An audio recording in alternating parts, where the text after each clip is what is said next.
हमने पढ़ा था, उसी वचन के ऊपर हम मनन करने जा रहे हैं। आमीन। चलिए मेरे साथ निकाले तीसरा यूहन्ना, उसका पहला अध्याय और उसका दूसरा वचन। ऐसे उसमें लिखा है, ये प्रिय मेरी यह प्रार्थना है कि जैसे तू आत्मिक उन्नति कर रहा है वैसे ही तू सब बातों में उन्नति करे और भला चंगा रहे। ये आज का सुबह का वचन था जिस पर आज सबने मनन किया, अपना अपना गवाही दिया और अब आखिरी समय में हम पहुंच गए और इसी पर हम आगे वचन को मनन करेंगे। हालेलुया। प्रिय, परमेश्वर का इच्छा है कि केवल हम आत्मिक उन्नति नहीं, हमारे जीवन के हर एक क्षेत्र में हम उन्नति करें। आमीन। हर एक क्षेत्र में हम उन्नति करें। उन्नति का मतलब होता है विकास करें। पिछले 2 संदेशों में मैंने जो मैं शापरा प्रार्थना योद्धा में जो संदेश लिखता हूं, उसमें पहला मैंने छोटा से आपको सूचित किया था कि मैं आने वाले समय में किस प्रकार से आत्मिक जीवन में हम उन्नति करें और किस प्रकार हम और भागों में उन्नति करें, उस पर मैं लिखने के लिए जा रहा हूं। कृपा करके आप अपने अपने विचार उसमें, अपने अपने कमेंट्स उसके अंदर में आप लिख सकते हैं। आमीन। हालेलुया। सो पहला संदेश, पहला भाग मैंने लिखा, उसके बाद दूसरा भाग मैंने उसमें लिखा।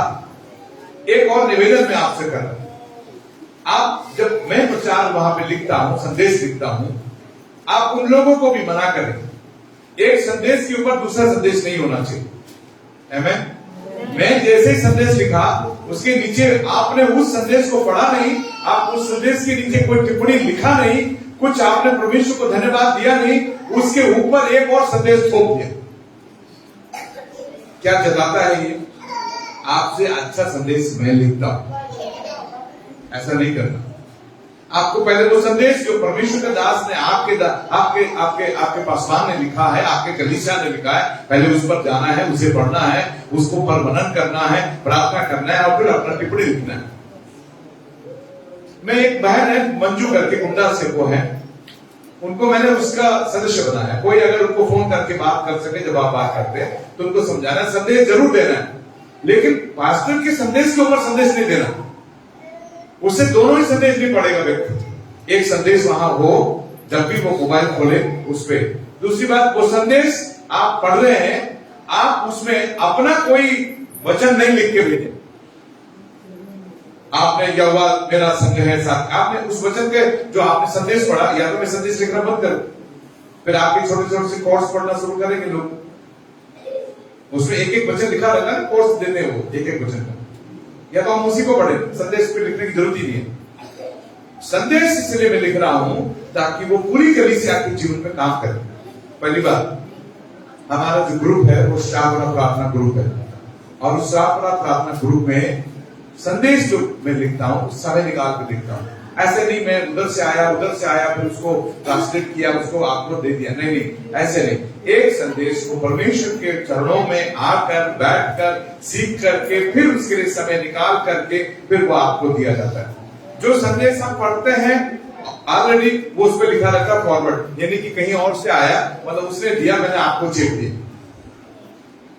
लिखा रहता है। जो भी संदेश वहां है वो आगे से आया, उसमें फॉरवर्ड लिखा रहता है। फॉरवर्ड का मतलब मुझे किसी ने भेजा, मैं आपको चेक करूं। ये नहीं होना चाहिए, आप उनको मना करें। और इस प्रकार से आपको संदेश लिखना, आपको टिप्पणी लिखना, आप उसमें एक संदेश बना के लिख सकते हैं। मैंने उस जो संदेश पढ़ा, प्रभुदास ने जो संदेश लिखा, उसमें ये लिखा था और मेरे दिल को छुआ या नहीं छुआ, या आज मेरे दिल में कोई काम नहीं हुआ, और वो एक बात परमेश्वर का वचन में है, जिसमें तुमसे मैं प्रार्थना करता हूं, जिस प्रकार तुम आत्मिक जीवन में उन्नति कर रहे हो, उसी प्रकार सब बातों में तुम उन्नति करो और भला चंगा रहो। हालेलुया। आमीन। परमेश्वर चाहता है कि हम आत्मिक जीवन में नहीं, अब हमारे सामाजिक जीवन में भी हम उन्नति करें, हमारे पारिवारिक जीवन में भी हम उन्नति करें, हमारे आर्थिक जीवन में भी हम उन्नति करें, हमारे भौतिक जीवन में भी हम उन्नति करें, लेकिन प्रभु में करें। हालेलुया। किसमें करें? प्रभु में करें। आइए मैं एक वचन आपके साथ पढ़ता हूं, वहां से हम आगे बढ़े। इफिसियों की पत्री 6वां अध्याय उसका 10वां पद में लिखा है, इसीलिए प्रभु में और उसकी शक्ति में के प्रभाव में तुम बलवंत होते जाओ। आमीन। आपको चाहे आत्मिक जीवन हो, चाहे आर्थिक जीवन हो, चाहे सामाजिक जीवन हो, चाहे पारिवारिक जीवन हो, अगर उसमें उन्नति करना है तो आपको सबसे पहले क्या लिखा है उसमें, प्रभु में यानी यीशु मसीह में और उसकी शक्ति के प्रभाव में बलवंत होना पड़ेगा। तो पहले हमको सीखना पड़ेगा उसका शक्ति क्या है, प्रभु में क्या लिखा है, प्रभु में क्या लिखा है। सुनिए, अगर आप आत्मिक जीवन में या आप आर्थिक जीवन में या आप सामाजिक जीवन में या आपके भौतिक जीवन में आप विकास करना चाहते हैं तो सबसे पहले आपको प्रभु में होना होगा, इसके बगैर आप नहीं होंगे। अब सवाल ये खड़ा होता है, दुनिया में लोग आर्थिक जीवन में कैसे उन्नति कर रहे हैं, उनके शारीरिक जीवन में कैसे उन्नति कर रहे हैं। मैं आपसे कह रहा हूं, अगर वो प्रभु में उन्नति नहीं कर रहे तो वे धड़ाम से नीचे गिर जाएंगे, वो नीचे गिर जाएंगे। आमीन। मैं ऐसे बहुत सारे आईपीएस को जानता हूं, आरएस को जानता हूं, मैं ऐसे बहुत सारे उच्च अधिकारियों को जानता हूं जिन्होंने बहुत धन कमाया, बहुत पारिवारिक तौर पे उन्नति किया, बहुत उन्होंने भौतिक तौर पे उन्नति किया, लेकिन वो वहां से सीधे नीचे गिर गए, अभी जेल में है। हालेलुया। ऐसा मसीह जीवन में नहीं। पहले लिखा है, पहले तुम मसीह में, हालेलुया, किसमें, मसीह में। आप मसीह में यानी कि परमेश्वर के पुत्र यीशु मसीह में आप सर्वप्रथम आपका जीवन उसमें होना चाहिए। हालेलुया। आप मसीह को पहने, आप मसीह को अपने भीतर रखना चाहिए, आप मसीह को अपने जीवन को उद्धार करता, आप उसकी धार्मिकता में चलना चाहिए, आप उसके अनुग्रह में चलना चाहिए, आप उसके पुनरुत्थान में होने चाहिए। जब आप उसके पुनरुत्थान में, उसकी धार्मिकता में होंगे तो परमेश्वर का वचन के अनुसार आप उसकी शक्ति के प्रभाव में आप पारिवारिक जीवन में भी विकास करेंगे, आप आर्थिक जीवन में विकास करेंगे, आप सामाजिक जीवन में विकास करेंगे और आप भौतिक जीवन में विकास करेंगे, आप उन्नति करेंगे। लेकिन पहले उस प्रभाव को हम देख रहे, उस शक्ति को हम पहले देख रहे, वो शक्ति है क्या। मेरे साथ मैंने आज सुबह भी इसका जिक्र किया, इफिसियों के पत्री उसका पहला अध्याय उसका 18 पद देखिए। हम यीशु मसीह में समझ गए, कितने लोग समझ गए यीशु मसीह में, मैं उद्धार पाया हुआ व्यक्ति हूं, मैं यीशु मसीह में जीवन बिताता, मैं पुनरुत्थान किया हुआ हूं, मैं पुनरुत्थान में यीशु मसीह का पुनरुत्थान में हूं, अब मसीह मुझ में है और मैं मसीह के लिए जी रहा हूं। ये हो गया मसीह में। अब मैं संसार के लिए नहीं हूं, मैं पाप के लिए नहीं हूं, ये हो गया मसीह में। पहला शर्त है, यदि आप चारों दिशाओं में आप प्रगति करना चाहते हैं, आप विकास करना चाहते हैं, आप उन्नति करना चाहते हैं, तो आपका जीवन मसीह में होना जरूरी है। हालेलुया। फिर मसीह में होकर हम उसकी सामर्थ को पहचानने में भूल ना करें। आमीन। तो आइए मेरे साथ पढ़े थोड़ा सा इफिसियों का पत्री पहला अध्याय, जल्दी से निकालें उसका 20 वचन हम पढ़े, 20 वचन से हम पढ़े 22 वचन तक पढ़े। क्या लिखा उसमें, जो उसने मसीह में किया, जो परमेश्वर ने जो मसीह में किया वो ये किया कि उसको मुर्दों में से जिलाकर अपनी दाहिनी ओर बिठाया, सब प्रकार की अधिकार, सब प्रकार का प्रभुता, सब प्रकार के नाम के ऊपर उसको बिठा दिया। हालेलुया। थोड़ा हाथ हिला के अपना सहमति दर्ज कराएं। ध्यान से सुनिए, ध्यान से सुनिए। मैं आज आपको ये बताने के लिए और परमेश्वर का वचन से बताने के लिए जा रहा हूं कि आज आप परमेश्वर की सामर्थ को अपने जीवन में पहचानो और उस सामर्थ से अपनी कंगाली को, जो आपको आर्थिक जीवन में कंगाल करके रखता है, जो गरीब बना के रखता है, जो पारिवारिक जीवन पर आपको गरीब बना के रखता है, जो सामाजिक जीवन पर आपको गरीब बना के रखता है, आज वो यीशु मसीह की सामर्थ से आपके जीवन से जाना चाहिए। आमीन।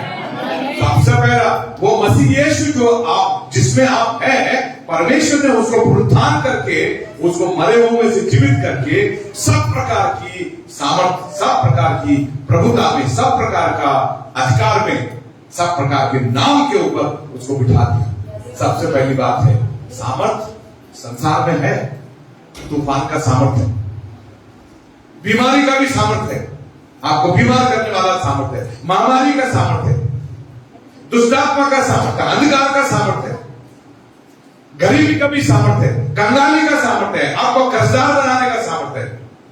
मैं आपसे कहता हूं इन सब के ऊपर यीशु मसीह का सामर्थ्य है। हालेलुया। इस सब के ऊपर यीशु मसीह का सामर्थ्य है। लिखा है इस बात के लिए परमेश्वर ने उसको मृतकों में से जिलाकर उसे सब प्रकार के अधिकार, प्रभुता और नाम के ऊपर उसको बिठा दिया, और लिखा है सब कुछ का शिरोमणि ठहरा दिया। ना केवल इस लोक में बल्कि आने वाले लोक में भी सब कुछ के ऊपर उसको बिठा दिया और सब कुछ उसके पांव के तले कर दिया। हालेलुया। सब कुछ उसके पांव के तले। मैं आपसे कहता हूं आज सुनिए, आप कान लगा के सुनिए, विश्वास के साथ सुनिए, आपकी गरीबी यीशु मसीह के पांव के तले है। हालेलुया। आपकी कंगाली यीशु मसीह के पांव के तले है। हालेलुया। आपकी बीमारी यीशु मसीह के पांव के तले है। हालेलुया। आमीन। जो आपको इस संसार में गरीब बनाता है, कर्जदार बनाता है, जो आपको कंगाल बनाता है, जो आपको बीमार करता है, जो आपको उदास करता है, वो सब कुछ सामर्थ्य मेरे प्रभु यीशु मसीह के पांव के तले कर दिया गया। शैतान नहीं चाहता कि आपको ये मालूम पड़े कि जो इस संसार में है उससे बड़ा आपके भीतर निवास करता है। हालेलुया। यूहन्ना पहला का पत्री अगर आप पढ़ेंगे, उसका 4 अध्याय का 4 पद अगर पढ़ेंगे, उसमें लिखा है जो इस संसार में है वो तुम में जो है उस संसार से बड़ा है। हालेलुया। इसलिए जो तुम में वो बड़ा सामर्थ्य है वो यीशु मसीह जो तुम्हारे भीतर है, उसका सामर्थ्य तुम्हारे भीतर है, उस सामर्थ्य से अपनी कंगाली को आज्ञा दो, निकल जाओ मेरे जीवन से।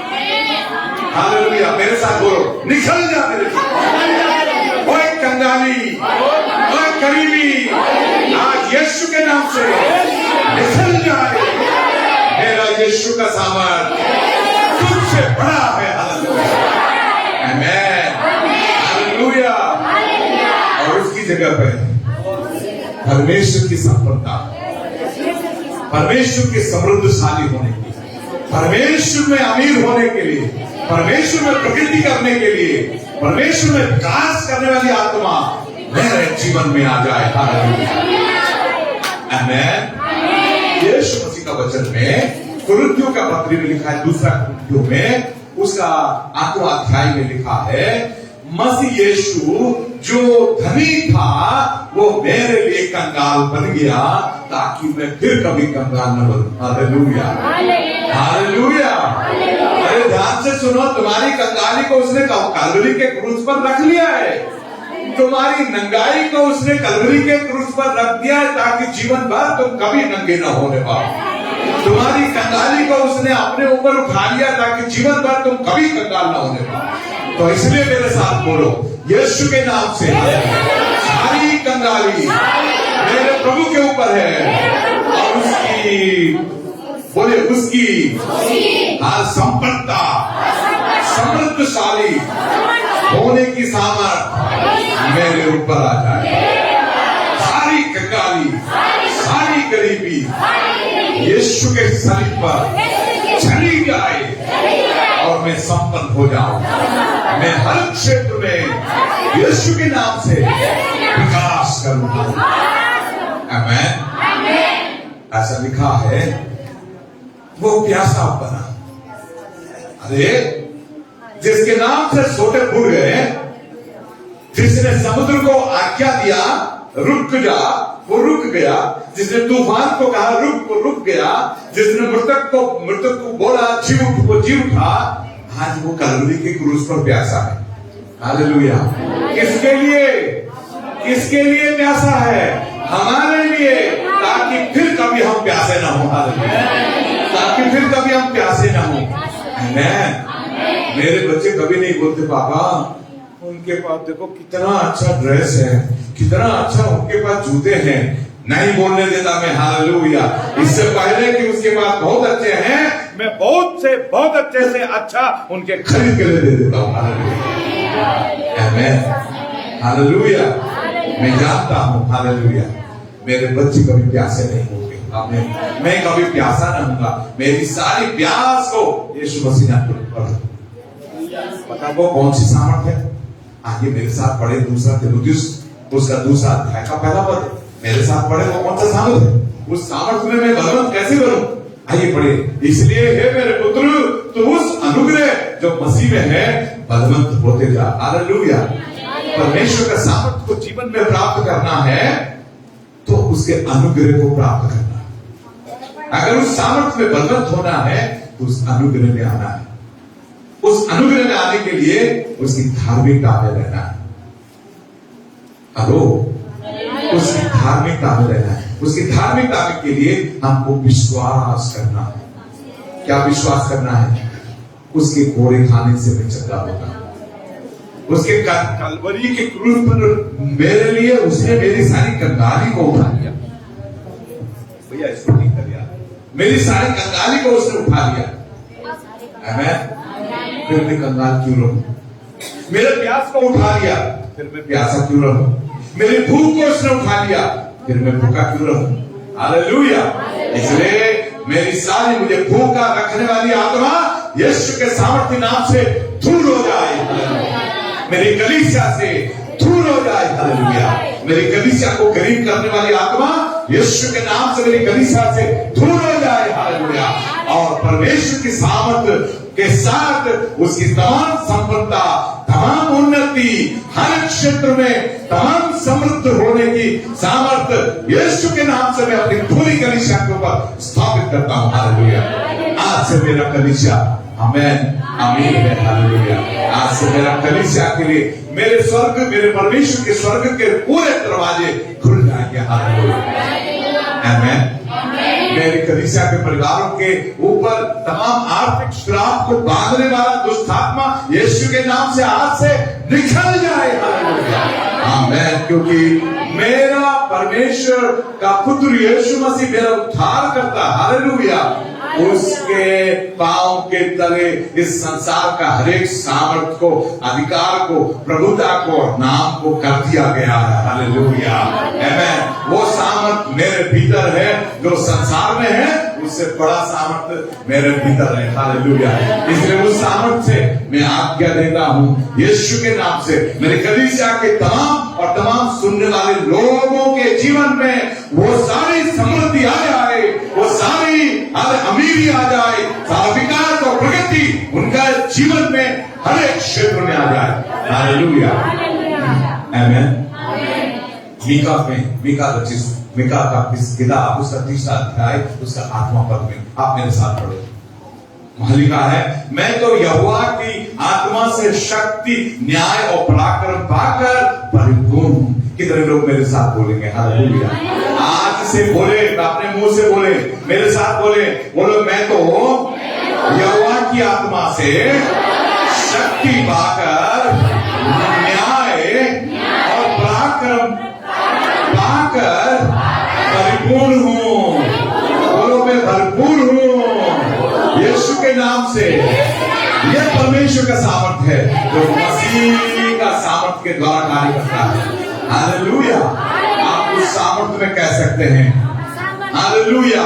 मैं आज्ञा देता हूं सारी गरीबी, सारी कर्ज की आत्मा यीशु के नाम से निकल जाए मेरे परिवार से। आमीन। और उसकी जगह मैं समृद्ध हो जाऊं, मैं विकास करूं, मैं उन्नति करूं। यीशु के नाम से सारे दरवाजे मेरे ऊपर खुल जाए। हालेलुया। हालेलुया। आमीन। आमीन। जरूबेल के लिए परमेश्वर का वचन था, ना तो शक्ति से ना बल से, बल्कि तेरी आत्मा के द्वारा। हालेलुया। मैं आपसे कहता हूं, आप अपनी शक्ति से अमीर नहीं बन सकते, आप अपनी शक्ति से उन्नति नहीं कर सकते, आप अपनी शक्ति से प्रभावशाली नहीं हो सकते। हालेलुया। बल्कि आत्मा की शक्ति से आप प्रभावशाली हो जाएंगे। आमीन। आपको प्रभावशाली न बनाने वाली जो आत्मा है उसको दूर करिए अपने जीवन से। यीशु मसीह जब गलील में आया, लूका रचित सुसमाचार के 4 अध्याय के 14 पद में लिखा है, जब वो गलील में आया तो आत्मा की सामर्थ्य से भर गया। हेलो, मैं आपसे एक बात कह रहा हूं, क्या यीशु मसीह पहले नहीं था? लेकिन जब वो आता है तो आत्मा से भर के आता है। आमीन। चलो पढ़े मेरे लूका 4:4 पढ़े, लूका 4:4 पढ़े। यीशु ने उसे उत्तर दिया, लिखा है मनुष्य केवल रोटी से जीवित न रहेगा। नहीं, वो 4:14 में लिखा है, सॉरी। फिर यीशु आत्मा की सामर्थ से भरा। यीशु किसकी सामर्थ से? आत्मा की सामर्थ से भरा गलील को लौटा। और गलील को लौटा। और क्या हुआ? और उसकी चर्चा आसपास के सारे देश में फैली। सारी देश में उसकी चर्चा फैल गई। हालेलुया। वही आत्मा का सामर्थ मसीह यीशु में आपके भीतर है। हालेलुया। और मैं आपसे कहता हूं, आज के बाद आसपास के गांव शहरों में परमेश्वर के नाम की चर्चा आपके द्वारा फैल जाएगी। हालेलुया। आपको परमेश्वर कीर्तिमान बनाएगा, आपको परमेश्वर कीर्तिमान बनाएगा, आपका यश फैल जाएगा। परमेश्वर का वचन में लिखा है, आमीन, आपका यश फैल जाएगा, क्योंकि वो यश फैलाने वाला आत्मा, वो पवित्र आत्मा का सामर्थ्य आपके भीतर है। आमीन, हालेलुया, आमीन। मैं आपको एक बात परमेश्वर के वचन में कहना चाहता हूं, हमने नहीं चुना उसको, उसने हमें चुना। क्यों चुना है? ताकि हम उसकी संतान हो जाए, ताकि हम उसके पुत्र पुत्रियां हो जाए। और हम हो भी गए, क्योंकि लिखा है, जितनों ने उसे अर्थात मसीह यीशु को ग्रहण किया, उन सबको उसने परमेश्वर की संतान होने का। हालेलुया। अब रोमियो की पत्री 8वां अध्याय का 16 वचन में लिखा है, पवित्र आत्मा आप भी हमारी गवाही देती है कि हम परमेश्वर की संतान है, और संतान है तो वारिस भी है। हालेलुया। और वारिस है तो हम अमीरी के वारिस हैं, अनुग्रह के वारिस है, समृद्धता के वारिस है, संपन्नता के वारिस है। हालेलुया। और हमारी यश फैलने के वारिस है। हम चारों दिशाओं में, हम चाहे आर्थिक जीवन में है, हम उन्नति करेंगे, विकास करेंगे। हम चाहे पारिवारिक जीवन में है, हम विकास करेंगे। हम चाहे सामाजिक जीवन में है, विकास करेंगे। और चारों ओर जैसे यीशु मसीह का नाम फैल गया, वैसे हमारा नाम भी फैल जाएगा। हालेलुया, आमीन, हालेलुया। हाथ खड़ा करके यूहन्ना सुसमाचार 15वां अध्याय उसका 16 वचन क्या लिखा है? तुमने मुझे नहीं चुना, लेकिन मैंने तुम्हें चुना है। क्यों चुना है? गरीब होने के लिए नहीं, कर्जदार होने के लिए नहीं, एक एक रोटी के तरसने के लिए नहीं, एक एक पैसा के तरसने के लिए नहीं। आप जो परिश्रम करते उसका पैसा नहीं मिलता आपको, क्या इसके लिए चुना है परमेश्वर? लेकिन परमेश्वर, अगर आप इस तरह की कोई कमी और घटी में है, इसका मतलब आप परमेश्वर आपको सिखाना चाह रहा है। हालेलुया।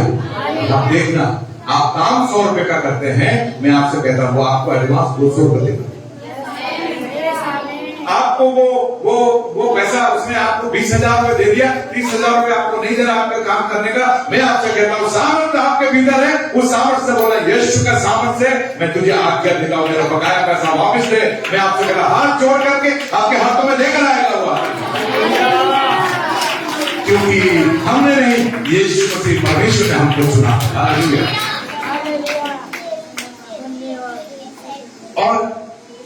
और चुना है और नियुक्त किया। He appointed us, He ordained us। Ordinate का मतलब समझे? नियुक्त किया। He established us। उसने नियुक्त किया। अगर आपको नियुक्त किया, कौन से पद पर नियुक्त किया? चपरासी के पद पे, मांगने वाले के पद पे, किसने नियुक्त किया? किस पे नियुक्त किया? आपको स्वर्गीय पद पर नियुक्त किया है, आपको अधिकार के साथ नियुक्त किया, आपको कलेक्टर बना के नहीं, स्वर्गीय स्थान में, जैसे पतरस का किताब में लिखा है, दूसरा पतरस का 10वां अध्याय में, तुम चुनाव वंश राज पदधारी अधिकारी हो। हालेलुया। स्वर्गीय स्थान में हम जो बोलेंगे वो हो जाएगा।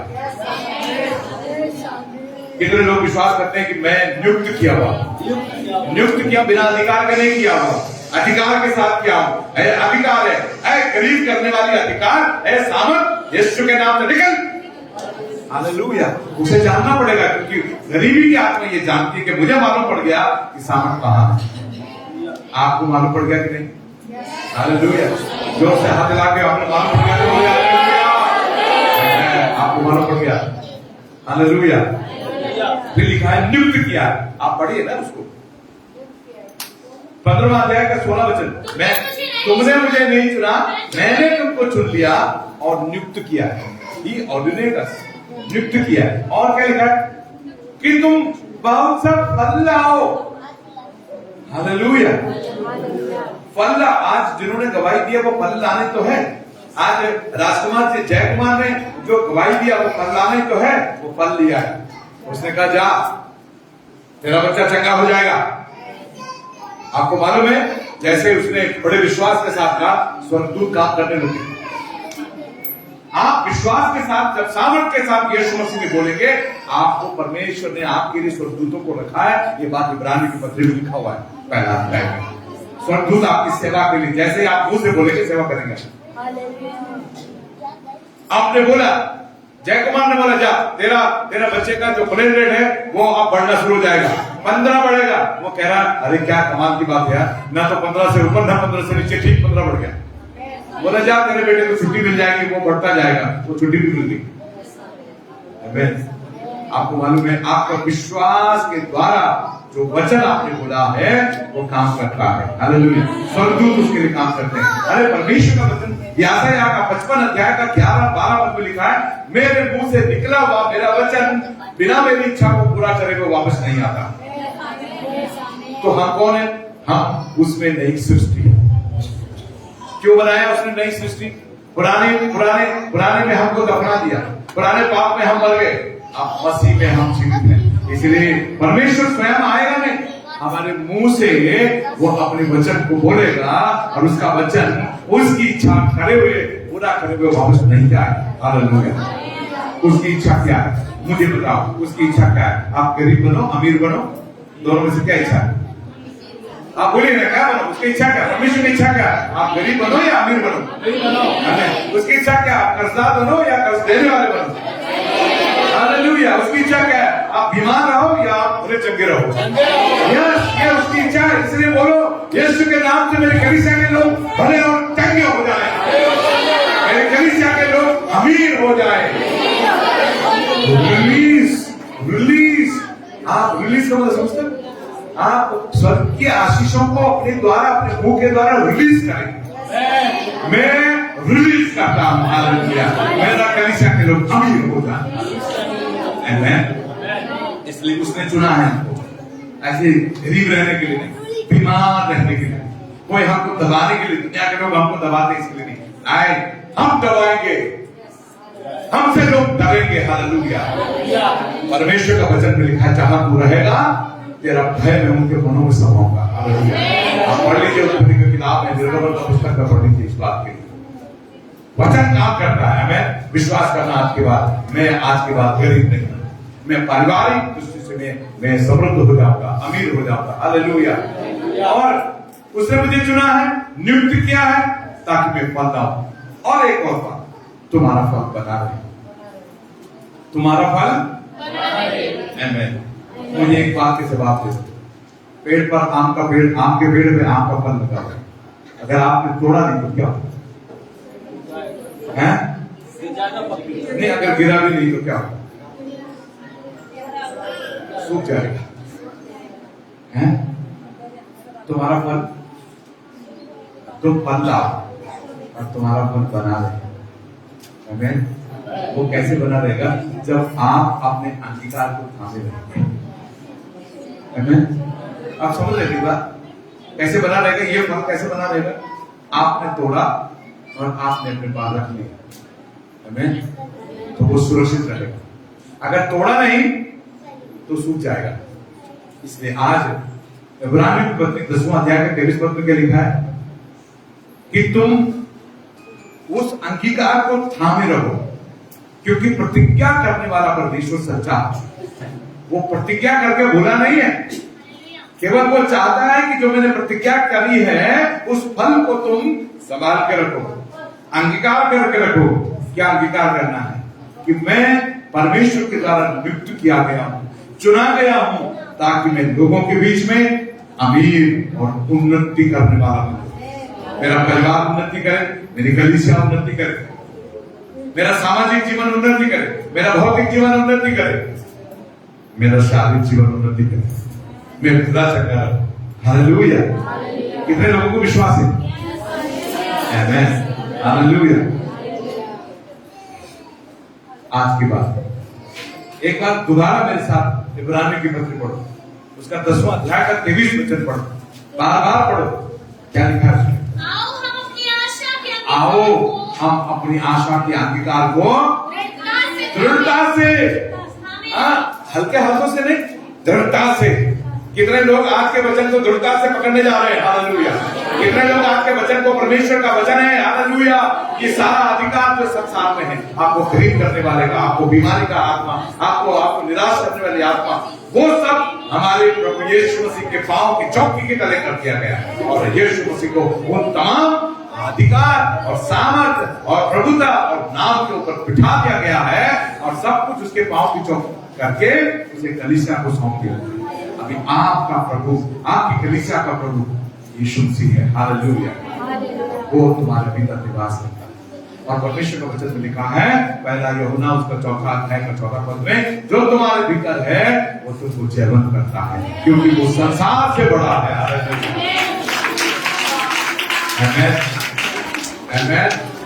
अपनी आंखें बंद करो और आज के वचन को पकड़ो और कहो हालेलुया। मेरे भीतर से जो कमजोरी है, जो बीमारी है, जो गरीबी है, जो कंगाली है, यीशु के नाम से निकल जाए। आमीन। आमीन। और परमेश्वर का संपन्नता, विकास, उन्नति मेरे जीवन पर, मेरे परिवार पर यीशु के नाम से आ जाए। आमीन। आमीन। हालेलुया। आइए अपने आप को बंद करें, हम प्रार्थना में चलें। प्रभु के नाम की महिमा। हालेलुया। हालेलुया। आज के प्रचार, आज के संदेश को YouTube पर आप देखना, Facebook पर आप देखना, बार बार सुनना और उसको थामे रहना, अपने अंगीकार को थाम के रखना। हालेलुया। प्रभु आपको आशीष दे। आइए।